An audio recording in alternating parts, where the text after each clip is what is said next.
Добрый день, меня зовут Ярных Наталья Ивановна. Я учитель начальных классов общеобразовательной школы-гимназии номер 17 имени Ивана Трубицына, Жамбылской области, село Мирки. Предмет естествознания, класс 4. Тема «Какая наша Земля?».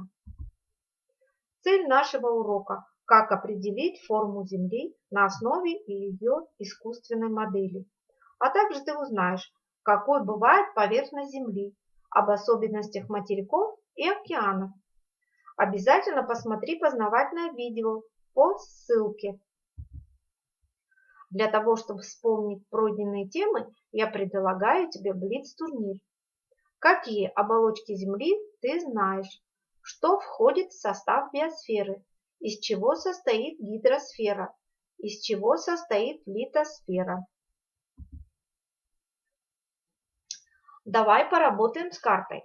Для этого нам нужно выполнить задание 1. Опиши по карте, что находится на поверхности Земли. Назови океаны и материки. Большие участки суши, которые окружены со всех сторон водой, называются материками. Огромные массы воды, которые разделяют материки, называют океанами. Рассмотри внимательно карту. Опиши, что находится на поверхности Земли. Назови океаны и материки. Пришла пора поработать с глобусом. Задание 2.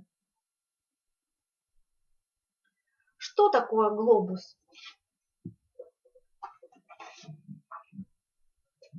Посмотри на него. Какого он цвета? Почему? Глобус – это модель Земли. На поверхности Земли много воды. Как эти воды называются? Правильно, это мировой океан. Назови океаны. Их 4. Тихий, Индийский, Атлантический, Северный, Ледовитый. А что еще находится на поверхности Земли? Это суша. Она делится на 6 материков. Найди на глобусе и назови все материки. Покажи и назови самый большой материк по площади. Это Евразия. Назови и покажи самый маленький по площади материк. Австралия.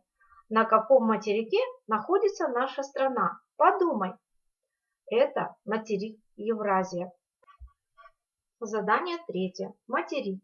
Как ты уже знаешь, на Земле 6 материков. Антарктида, Австралия, Африка, Евразия, Южная Америка и Северная Америка. Я предлагаю тебе перечислить материки в порядке убывания их площадей. Назови самый большой материк. Какой материк самый маленький? На каком материке находится наша страна? Рассмотри внимательно диаграмму и определи, какой же материк самый маленький, а какой самый большой.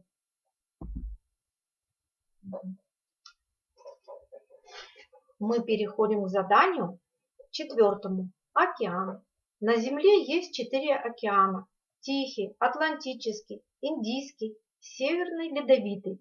Самый большой из них – это Тихий океан. Самый маленький – это Северно-Ледовитый океан. Его название говорит само за себя, так как поверхность этого океана покрыта льдами. Дно океанов очень разнообразно. Здесь есть подводные горы, равнины, глубоководные впадины. В океанах происходят землетрясения, которые провоцируют появление цунами. Найди на карте материк, который омывается всеми 4 океанами. Какой океан граничит сразу с 5 материками? Я предлагаю тебе создать модель. Это задание 5. Тебе необходимо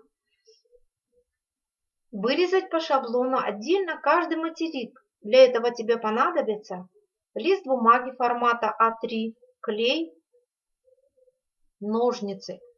Подписать название материков и океанов. Определить и отметить на материке нашу страну. Давай закрепим. Для этого нам нужно ответить на вопросы по теме урока. Вопрос 1. Воздушная оболочка Земли называется. Вопрос 2. Из океанов, морей и рек состоит. 3. Каменную оболочку земного шара называют. Вопрос 4. Гидросфера – это оболочка Земли. 5. Литосфера – это оболочка Земли. Давай проверим твои ответы к вопросам по теме урока. Воздушная оболочка Земли называется атмосфера.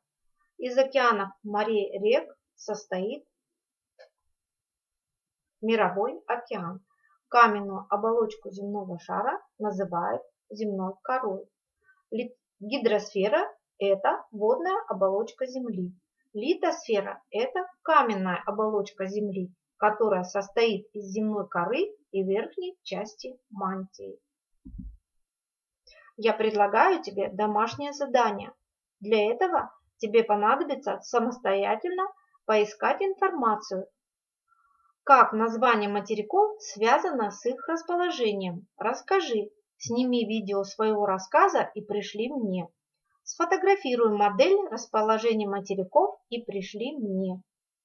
Также тебе понадобится поработать на странице учебника 50-51 «Естествознание». Спасибо за урок.